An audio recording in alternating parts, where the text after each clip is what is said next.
We are ready for our race start here in the Petronas Moto2 Grand Prix in Malaysia, and we are go. Brilliant launch, the dream launch on pole then for Ayagura. Tony Arbolino was away strongly as well on the Elf Marvelous racing machine, and Arbolino will have the inside line now. He'll get the whole shot into turn one. Jake Dixon was away well too from the road two, and Somkat Chandra, Ayagura's teammate, up into fourth place already from the third row. Early problems for Augusto Fernandez. He got a good launch. In fact, that's a crash. That's Acosta down. That's Pedro Acosta. We've got a crash further back as well for Sanchez. But Fernandez did not get a particularly bad start, but he was way too cautious on the brakes into turn one and got swallowed up. Yeah, and Acosta's bike there just landed smack bang on top of poor old Somkat Chandra. He made a brilliant start from 7th to 4th. Pedro Acosta then, we will mount his Red Bull KTM machine, trying to get that Triumph engine running again. So Chandra and Acosta out very early on here, and that's Sanchez, yeah, isn't it? The Simone Corsi replacement then. So his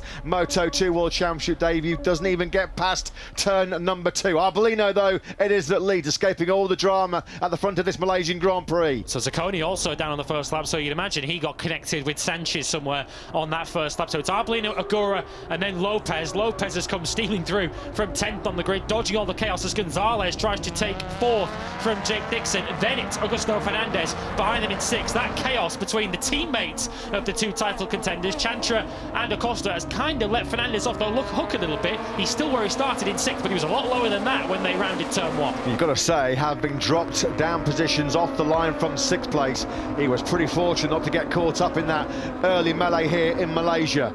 It's Arbolino then that will lead, a 5 or 6 bike length advantage as he comes through turn number 14 for the very first time. Agura got the initial punch off the line very, very well, but then Arbolino got the drop on him as they click through the gearbox on that run down to the first corner. So Augusto Fernandez looks like he's going to complete lap 1 exactly where he started it in P6. Well, Cameron Beaubier and Aaron Canet must both have been delayed by that early incident involving Acosta and Chandra, because Beaubier is down in 14th position. That's a 5-place drop from where he started, and Aaron Canet, who was on the outside of the front row, he's down in 15th as we complete lap 1.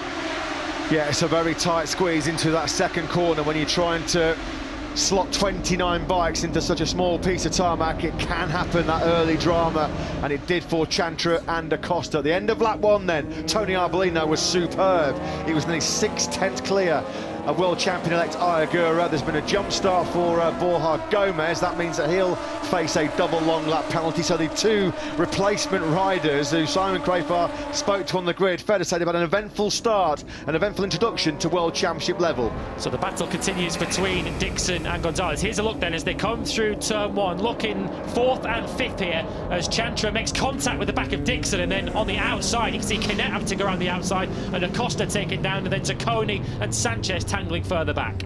Eye of the needle stuff, wasn't it, for Fernandez there? It's going to be Chandra then that will just rub the rear tyre here of Jake Dixon. Alonso Lopez had to check up. Poor old Chandra and Acosta with just nowhere to go. That was horrible, wasn't it?